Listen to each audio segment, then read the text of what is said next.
আমি জামালপুর জেলা থেকে এসেছি।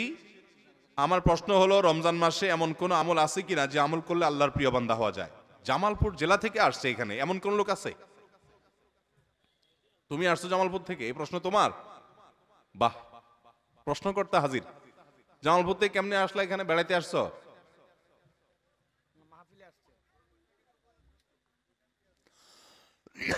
বগুড়া তোমার ভাই থাকে তো, জামালপুর থেকে বগুড়া আসছো, এখান থেকে আসছো, তাহলে মাহফিলের জন্য তার আসো নাই? ও মাহফিলেই আসছো ভাইয়ের বায়া হয়ে, মাশাআল্লাহ। যাই হোক, ঠিক আছে, বসো। তোমার সাথে আলাপ আমার উদ্দেশ্য না, মানে আমি অবাক হয়েছি যে জামালপুর কোথাও, অনেক দূর না, ময়মনসিংহ পার হয়ে। যাই হোক, জামালপুর থেকে আসছে ভাই, তোমার প্রশ্নটা চলে আসছে, নসিব ভালো, বহু প্রশ্নই তো আসছে সবাই। রমজান মাসে এমন কোন আমল আছে কিনা যা করলে আল্লাহর প্রিয় বান্দা হওয়া যাবে? ভাইরা আমার, এই প্রশ্ন উত্তরে আমি বলতে চাই, রমাদান মাসে আল্লাহর নৈকট্য লাভের জন্য যে সুযোগটা তৈরি হয়, এটা বছরের অন্য কোনো মাসে হয় না। সেটা কিভাবে? একে তো রমাদান মাসের প্রধান ইবাদত হলো সিয়াম বা রোজা, যেটাকে আমরা রোজা বলি।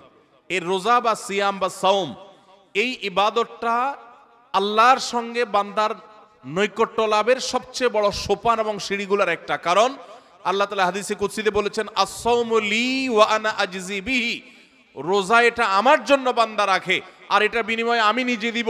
এটা আল্লাহর সাথে বান্দার খুব গভীর সম্পর্কের একটা মাধ্যম। এই জন্য রোজা রেখে আপনি কোনো হারাম কাজ যদি না করেন, ঝগড়াঝাটি না করেন, মিথ্যা প্রতারণা না করেন, সকল গুনাহ থেকে বাঁচার চেষ্টা করেন, এটা আল্লাহর নৈকট্য লাভের সবচেয়ে বড় মাধ্যম হবে। দ্বিতীয় উপায় হলো, আমরা রমজান মাসে সাহরি খাওয়ার জন্য ভোর রাতে সবাই উঠি, ঠিক না বেঠিক? ভোর রাতের এই সময়টা আল্লাহ তাআলা দুনিয়ার আসমানে এসে বান্দাকে ডেকে ডেকে ক্ষমা করেন। 5 ওয়াক্ত নামাজের জন্য আজান দেয় মুয়াজ্জিনরা, আর তাহাজ্জুদের জন্য আল্লাহ তাআলা নিজে ডাকেন, কোন মুয়াজ্জিনকে দিয়ে ডাকান না। আল্লাহ রাব্বুল আলামিন দুনিয়া আসমানে এসে বান্দাকে ডেকে ডেকে বলেন, আলা মিন মুবতালান ফাউআফি আলা, আলা মিন মুস্তাগফিরিন ফাগফির আলা, তোমাদের মধ্যে কেউ ক্ষমা প্রার্থনাকারী আছে যাকে আমি ক্ষমা করব? কোন বিপদগ্রস্ত আছে যাকে বিপদ আমি দূর করব? আল্লাহ ডেকে ডেকে এগুলো দেন।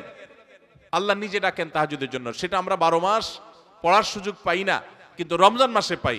11 মাস পাই না, রমজান মাসে পাই। সাহরি খেতে উঠেন, ওই টাইমটাতে আল্লাহর সবচেয়ে কাছাকাছি যাওয়ার সুযোগ হয়। সেজদায় লুটায় পড়েন, সেজদা হলো আল্লাহর আরো কাছে যাওয়ার মাধ্যম।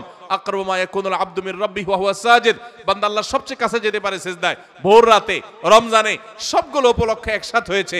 এই জন্য ভোর রাতে সাহরি খেতে উঠলে আল্লাহর ওয়াস্তে আমি অনুরোধ করি আপনাদেরকে যে ভাইরা, এই টাইমে সাহরি খেতে উঠলে সাহরি খাওয়ার আগে পরে 10টা মিনিট অন্তত টাইম বাইর করেন, লাইটটা বন্ধ করে দিয়ে আলো আধারিতে সেজদায় পড়ে যান, 2 রাকাত নামাজ পড়েন, একটু দোয়া করেন। শুধু সাহরি খেলেন আর চলে গেলেন মসজিদে না, এই টাইমটাতে একটু দোয়া করেন।